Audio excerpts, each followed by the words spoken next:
ስለነበረ በዚህ ሁሉን አልፈውታል ማለት ነው። ስለዚህ የሥራ መጀመሪያ ያደረጉት ሐዋርያት አስቀድመው ፈሪሳውያን አይጾሙም ብለው የተከሰሷቸው ሐዋርያት ጌታ ወደ ሰማይ ካረገ በኋላ መንፈስ ቅዱስ ከተላከላቸው በኋላ ከነገ ጀምረው ጾመዋል ማለት ነው። ምናልባት የኛ ሕዝብ ጾመ ነቢያት ሲመጣ የካህናት ነው፣ ሰኔ ጾም ሲመጣ የመነኮሳት ነው እያል ፍልሰታ ስትመጣ የሕፃናት፣ አብይ ጾም ሲመጣ የጋራ እያል የምንለው ነገር አለ።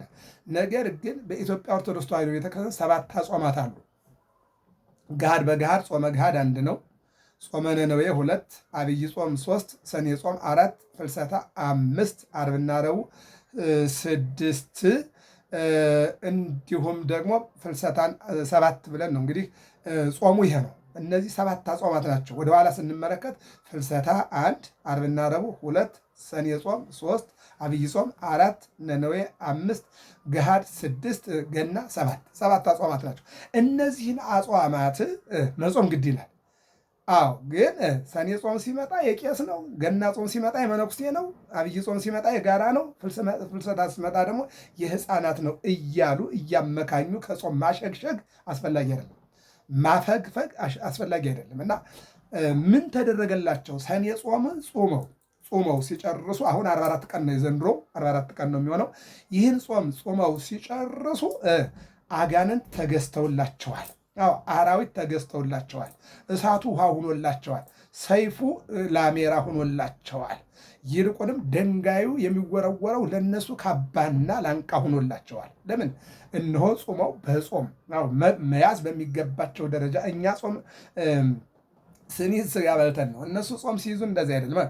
ያለውን ስንቅ ነው ከኋላ በጾም የሚያገኙትን ኃይልና በረከት ነው የሚያዩት ማለት ነው። ስለዚህ ሰኔ ጾም የሐዋርያት ጾም የምንለው ነገ ግንቦት 24 ቀን ይገባልና እንግዲህ ቤተክርስቲያን መናገር ነው። ገብረ መስቀል ሚዲያ በዚህ ጾሙ ነው። መጾም ያስፈልጋል። ሰው የሆነ ሁሉ መጾም አለበት። ከ7 ዓመት በላይ ያሉ ሁሉ ሕፃናት እንደ አቅማቸው እስከ 3 ሰዓትም እስከ 4 ሰዓትም ሕፃናት ይጾማሉ። ትልልቅ ሰው ግን እስከ 6 ሰዓት 9 ሰዓት እንዲህ መጾም ያስፈልጋል ማለት ነው። ከጾም ከተለየን መኖራችንን አናውቀውም ማለት ነው። ከምጽዋት ከመጸለይ ጸልየን የማንወጣ ጸልየን የማንገባ ከሆነ የማንጾም ከሆነ ግን ክርስትናችን አደጋ ላይ ይሆናል ማለት ነው እና ሐዋርያት ጾመው ምን አገኙ ካላችሁኝ፣ ምንድን ነው ዳንኤል ከአናብስት የወጣው በጾም ነው። ሶስና ጠላቶቿን ያሸነፈቻቸው በጾም ነው። እንደገና ደግሞ ሶስቱ ወጣቶች እነዚያ በእምነታቸው በርተው እሳቱን አልፈዋል። እንዲሁም ደግሞ እነ ሙሴ 40 ቀንና 40 ሌሊት ዘኍልቍ 9:9 ላይ ተመልከቱ። ጾሞ ጸልዮ ጽላት ይዞ ወርዷል ማለት ነው። ስለዚህ ጾም ዝም ብሎ አይደለም፣ ስጦታ አለው።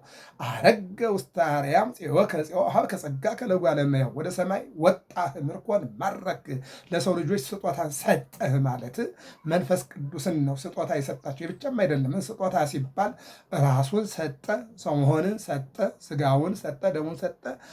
በመስቀል ላይ ተንጠልጥሎ እኔ ለእናንተ ልሙት ብሎ ራሱን ሰጠ ማለት ይሄ ነው። እኛ ብር ልንሰጥ እንችላለን፣ ቤት ልንሰጥ እንችላለን፣ ንብረት ልንሰጥ እንችላለን። እኔ ልሙት ብሎ ግን ራሱን አሳልፎ የሚሰጥ በእኛ በኩል የለም። ጳውሎስን ጠይቁት። አንደኛ ቆሮንቶስ ምዕራፍ 5:11 ላይ አንዱ ስለ ብዙዎቹ ሞተ ይላል። ስለ ብዙዎቹ የሞተ እሱ ነውና ጾመ ሐዋርያት እነሆ ነገ ግንቦት 24 ሰኞ ይጀምራል ማለት ነው። ሌላው ጾመ ድህነት ዓርብና ረቡዕ የሚባለው ማለት ነው። ረቡዕን ምክረ አይሁድ የተፈጸመበት፣ ዮዲት የምትባል እስራኤላዊት ወዳጆቿን ነፃ ያወጣችበት፣ በዚህ ምክንያት ረቡዕ ይጾማል። ዓርብ ደግሞ ጌታችን ዓለምን ያዳነበት ቀን ስለሆነ ዓርብ እንግዲህ የመጨረሻው ቀን የመፈጸሚያው ቀን ተብሏል። በዚህ ዓርብና ረቡዕ እንደ አንድ ቀን ተብሎ የተያዙ ጾሞች ናቸው። ጾመ ድህነት የመዳን ጾም ተብሏል ማለት ነው። ስለዚህ የ2018 ዓ ም ጾመ ሐዋርያት ግንቦት 24፣ ጾመ ድህነት ደግሞ ግንቦት 26 ቀን ዓርብና ረቡዕ ይገባል ማለት ነው። በዚህ ጾመን ጸልየን በዚህ ሰዓት ላይ ለሀገራችን ሰላም፣ ለሃይማኖታችን ሰላም፣ ለሕዝባችን ሰላም የሚያመጣው ጾም ነው። በልተን ያመጣነው በረከትና ያመጣነው ሰላም ይቅርታ የለም። ጾመንና ጸልየን ግን ያመጣነው ብዙ በረከት አለና ስለዚህ እንድንጾም እግዚአብሔር አምላክ ሁላችንንም ይርዳን። ገብረ መስቀል ሚዲያ ነው። ስለ መንፈስ ቅዱስ እየተማማርን 5 ክፍል ደርሰናል። 5 ክፍል ይቀረናል። ከነገ ግንቦት 24 ቀን ጀምሮ የቀሩትን 5 ክፍሎች እንማማራቸዋለን። ገባ ገባ በሉ እንማማር። ሰላም እግዚአብሔር ከሁላችን ጋር ይሁን። ሰብስክራይብ፣ ላይክ፣ ሸር፣ ፎሎ አድርጉ።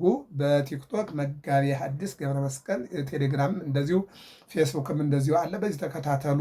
እግዚአብሔር አምላክ ሀገራችን ሰላም ያደርግልን። መልካም በዓለ ጰራቅሊጦስ፣ መልካም ደግሞ ከነገ ጀምሮ ጾመ ሐዋርያት ይሁንልን። ወስብሐት ለእግዚአብሔር።